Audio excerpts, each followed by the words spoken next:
Well, it was back in the summer of 1987. I was down in Tijuana, and I was just starving. I didn't have any money, and I saw this guy. He had this big sombrero on his head, and I saw him. He had a tangerine stand, and I went to the tangerine stand, and I pulled that old trick. I flicked a penny in the back, and it made a noise behind him. And the Godfather, he turned around, and I stole one of his tangerines. Well, I was around the corner eating my tangerine, and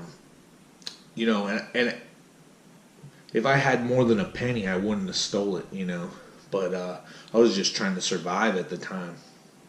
And I went around the corner, and I was enjoying this tangerine. What I didn't realize is that Joel, he had two midget lookouts working for him, and they would, they would watch everything that's going on just in case a scenario like this came up. And when he found out I stole his tangerine, the midgets alerted him to it, and they told him where I was around the corner having a good old time eating my tangerine.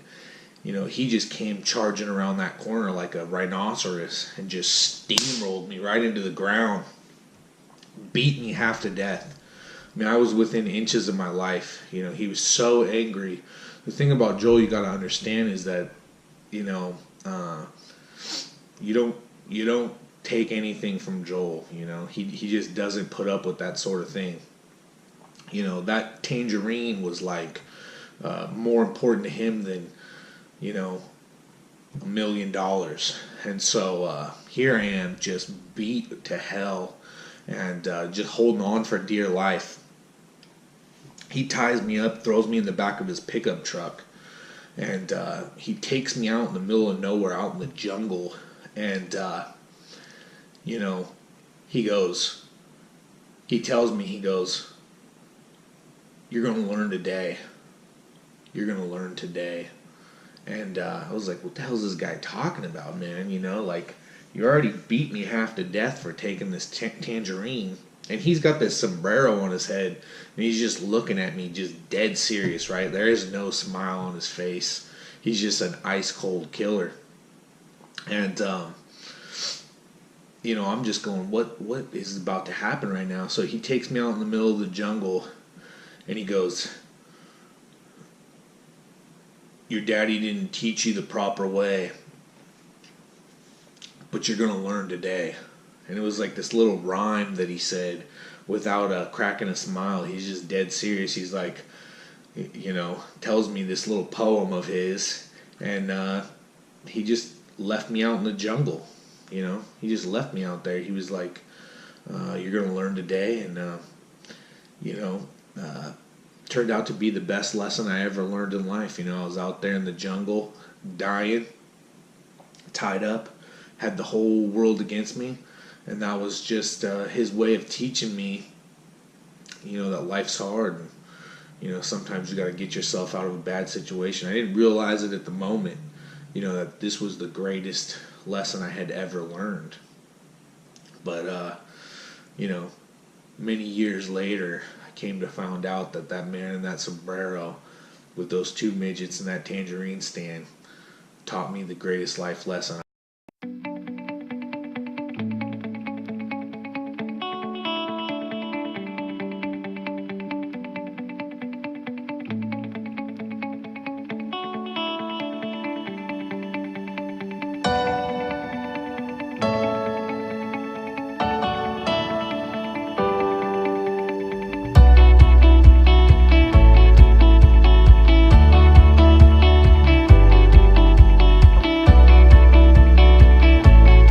You guys keep demanding these Godfather stories. Everyone always wants to know, what happened, what's the story. And, when I got back from the jungle where I was tied up, I was beaten almost to death. When I came back from the jungle, I didn't have anything. I didn't have anywhere to go. So, I went right back to Joel. I knew the lesson that he was trying to teach me. He didn't kill me. He let me live. So, I went back to Joel to become his student. And, Joel embraced me, and he taught me the value, the lesson of the value of the tangerine. And, he said, oh man, just thinking back to those days, it was really the best times of my life. I was sleeping. I had to sleep under this ring. There was it was like a boxing ring in Tijuana, right? And so Joel, he had this tangerine stand, but the tangerine stand was just about this lesson that he wanted you to understand, that if you value something more than anything else in this world, that's all that matters. And so that's why Joel had the tangerine stand, was just as a reminder to value something. No matter whatever anyone else could think that, a tangerine is worth, a couple pesos. But to Joel, a tangerine meant more than anything in the world. It was just the most precious, valuable thing that anyone could have. And he said that, the tangerine gives life. That's what he actually said. He said the tangerine gives life. And if you think about it, it's true. The fruit of the earth is what gives you nourishment and how you survive. And so Joel said life is more important than anything else. And so that was the lesson of the tangerine, and why he almost beat me to death over a tangerine and left me out in the jungle. And he wanted me to prove that I had the fighting spirit to stay alive. And when I came back, he gave me a place to live under this boxing ring. And Joel was actually a champion luchador. A lot of people don't know this about Joel. Joel can do backflips, cartwheels. He's an acrobat. He has incredible acrobatic skills. And, the first lesson he taught me when I became a luchador myself was the best way to sell the fight is to have a real fight. And so Joel, he would just blast me in the face, just boom, just bloody my whole face up.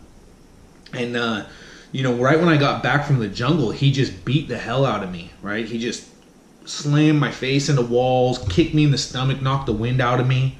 I was on the ground laying there, and he kicked me in the face and choked me unconscious, broke my arm. And he told me, he said, this is how you sell a fight, is by making it real. That's the best way to do it. The people, they that's what they come to see, is a real lucha libre fight. And so at the time, this was the late 80s, early 90s, we're down in Tijuana, and Joel's preparing me for this career as a luchador. And that at the same time there in the States was Hulkamania and the Ultimate Warrior.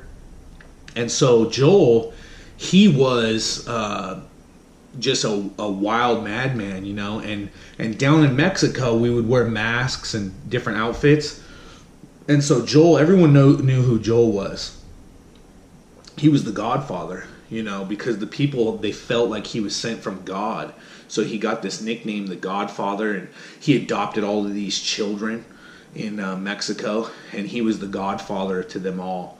And the people just loved him. They loved him in Mexico. But, Hulkamania was going on with the Ultimate Warrior. And what a lot of people don't realize is that storyline was actually based off of Joel.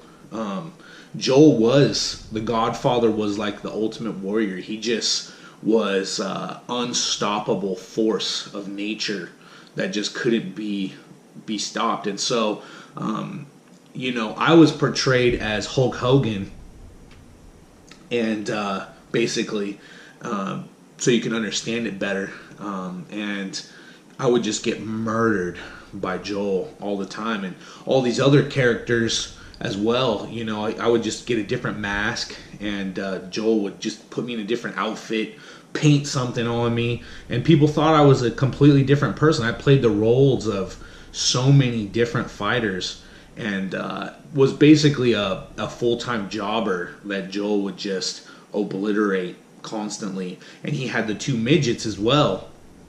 And if you have two midgets, Joel and myself, and 100 masks, there's just no limitations to what can be done and the storylines that could be told. And it was a really incredible experience because Joel, he knows all the moves. He's an incredible acrobat. He's an incredible performer. And he said, just remember the story of the tangerine. Remember the story of the tangerine. And it was like, this is life. This is life here. We either live or we die by the stage and by our performances. And it was really crazy back then. We were going all around Mexico doing all these shows, and Joel would always say, he said, when it comes down to it, man, this is a real deal. This is a shoot, and at any given moment, he just might knock me unconscious or choke me out, and that sold the show. So many times, me just getting knocked unconscious. Joel would just get up on the top rope and just do a splash right on my face. One time I had to have neck surgery, because he landed on my head and I didn't take the bump right, and my neck cracked back, and it almost paralyzed me. But there was this doctor in Mexico that Joel took me to, and they performed the necessary surgery, to get me through that time, but it was rough times. You had to go to the doctors there in Mexico, and they were really veterinarians, and but they kept us going. They kept the show going, and that's what really mattered. Like Joel said about the tangerine, it was the life force, and that's what we were wrestling for. We were wrestling for that tangerine, and that's what kept us alive. So, meeting Joel and taking the tangerine and almost getting killed over it was this lesson that set up my life after that in the late 80s, early 90s. And it was what I always thought about. I was like, man, this is a real deal. This is a real fight, and it's a fight for your life to survive. And when you're left out in the jungle dying, that's when you learn the lengths you will go to actually to survive. You don't realize just what you'll do to live until someone beats you within inches of your life and leaves you out in the middle of the jungles of Mexico. That's when you really realize what you're made of. And the tangerine symbolized that. And so before every single wrestling match that we had, we would eat tangerines. And the people of Mexico, they used to write stories in the newspapers about it, and the story of the Godfather and the tangerine. So yeah, everybody's always asking for this, these stories.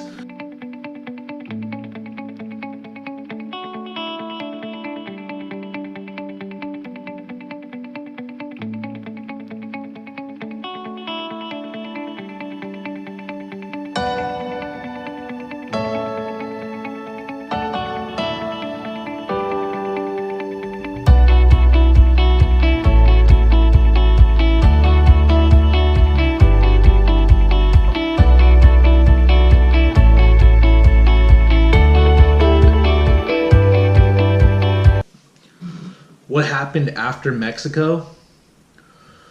Well, after Mexico, me and the Godfather ended up going to Texas. But first, he ran off a bunch of wrestlers because all these luchadors, they wanted to go with us. But what Joel would do is he would just make them do these workouts um, where they could roll with us, but it was just an impossible workout to pass, right? So he'd make you do 1,000 squats, 1,000 push-ups, 1,000 sit-ups. Then you had to run 10 miles. Then you had to do all these acrobatics, somersaults, cartwheels, backflips. And then you had to wrestle. And what we would do is, get suited up and come out, with our masks on and everything. And me and Joel would just whip these guys' asses, And, that's something Joel always said. He said, you could use a couple guys, but you don't want to carry a lot of weight around with you on the road. So it's better to have a bunch of masks. And, if you swap masks out, you could, convince people it's the same guy, right? So you could play different. One guy could play 10 people, and 10 people could play one person. So you didn't need a whole lot of guys on your crew. But before we went to Texas, we went to the carnival, and at the carnival, Joel showed me how it works with the what's a mark. He said they had the ticket booth in the front, and then you had the best ride in the back, and people would go up to get their tickets, and somebody would get signaled if they had a lot of money in their wallet. When they pulled their wallet out to get their tickets, they'd get marked. Someone would go behind them and mark them with a piece of chalk or dust or something, and that way all the carnies knew who had the money. But everyone is a mark. Everybody's a mark, but they would mark somebody who had a lot of money. That way they knew to try to attract them to their game and get as much out of them as they could. And that applied to wrestling as well. Just the carny term applied because everybody's a mark. Anyone you can get to buy a ticket, to buy some food, to buy some merchandise, that's a mark. So it's not a derogatory term or anything like that, but that's how you make a living, is off of marks as a wrestler. And it doesn't matter the mark's opinion of what you do, because they don't have any idea. You're the one that's doing it. So if you're the one in there, wrestling, taking a beating, taking bumps, doing the work, doing the moves, getting blown up, it doesn't really matter what a mark thinks of you. It only matters that the mark buys a ticket. That's all that matters. Come and cheer, come and boo, whatever. It doesn't matter. You're there to get the mark in there. The mark is like the tangerine. You want to get the, you'll do anything to get that mark to buy a ticket. So, but it doesn't matter what they think of your wrestling, what they think of the show, anything. It just matters that they come. So we learned that in Mexico, and the biggest mark is the guy who doesn't think he's a mark. But if you show up to check out the show, you're a mark, right? Makes sense. So it's kind of like you learn the carnival tricks and you learn the ropes, and that's what it was like in Mexico. And then when we went over to Texas, that's when we really picked up the game on working the crowd, and that's when to get our hustle going, we really swapped out our masks and played each other a lot, to keep it high intensity, to keep the pace up, to keep the show going, exciting, simple things, like ducking under the ring, boom, we'd swap out right there, going behind a curtain. And so me and Joel were actually the same person working the crowd. There was two of us, but they thought it was just one person, And then we had the midgets as well, and we were working with other wrestlers So things were progressively growing at that stage from Mexico, hardcore.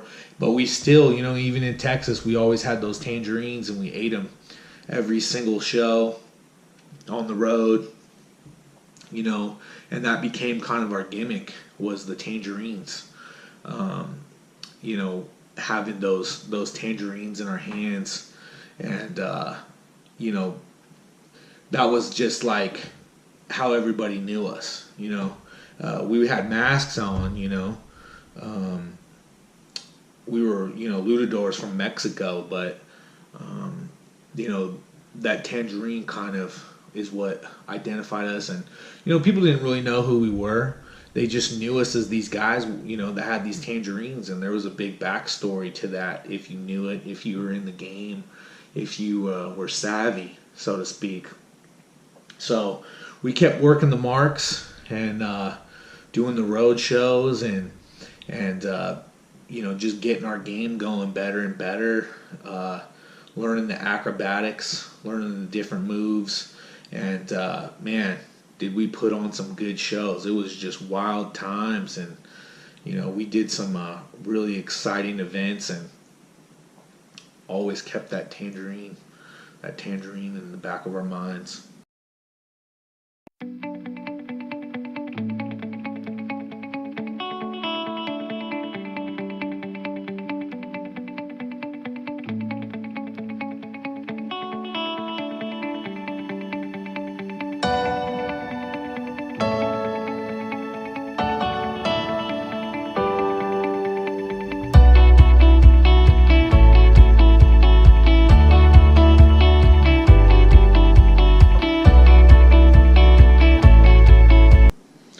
What happened in Texas,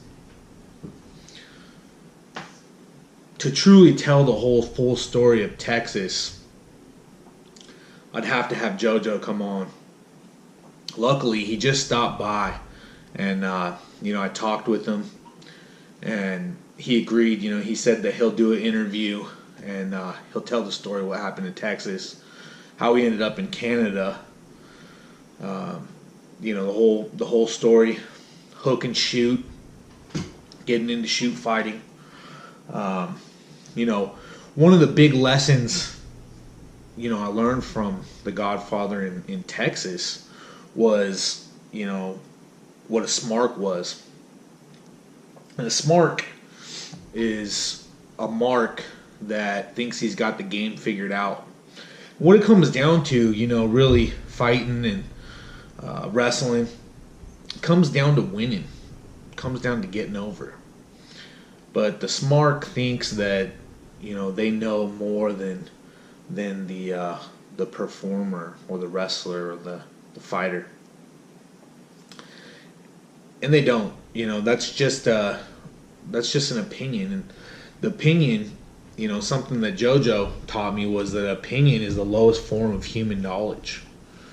You can form an opinion with no actual information, and just run your mouth. Opinion really is just theory, conjecture, and assumption. Theory is just a idea. Conjecture, it's an opinion based on no information, or at least incomplete information, right? Assumption is a thing that is accepted without proof. So smarks, are running around with conjecture, assumptions, no actual experience. So a person who actually knows about pro wrestling, about hook and shoot, about shoot fighting, about cage fighting, it's somebody who has experience. They actually understand and comprehend what it's all about. So JoJo doesn't like to tell his stories too much because there's too much opinion from people who weren't there in the grind, going through, doing the shows, taking the bumps, on the road, going through it. So he's not very interested in the opinion of of people without experience who weren't in the industry, in the business. But, he said for me, since I do know the lesson of the tangerine, and I was down for the ride, do or die, he said, he'd go ahead and tell the story. He actually gave me these gloves. He just dropped them off, tangerine gloves, for the rest of my fights to represent the story of the tangerine. But yeah, Texas, that's where I really learned about the SMARC, and the fact that actually there really isn't even a SMARC. You're just a mark who thinks you're smarter than other marks. But if you bought a ticket to the show, come and criticize and, have your conjecture, have your opinion, your assumptions, without experience, without understanding. But, if you paid to see the show, it's all that matters. And really the fight, though, what it comes down to is just getting over. It's about winning the fight. That's what the show is all about. That's what that's what your job is all about as a wrestler. And you can have contempt if you think you're a SMARC, and that happens with familiarity. More familiar you are with the show, you start thinking you're smarter than all the other marks, but really, you're just more familiar with it, and familiarity breeds contempt, but there's a whole bunch of people, that they get it. They get it, that it's it's all about the finish. It's all about the conclusion of the match, and you don't really understand it though until you get in the ring, until you get in the cage, till you get on the stage, and that's when you really begin to understand the message of the tangerine. That's when you get it, when you realize that if you don't perform, you ain't gonna eat, you're not gonna live, you're gonna die. And sometimes the story gets pretty interesting. It takes you to Canada. Sometimes it takes you to prison. Sometimes you go through some hard times. And when you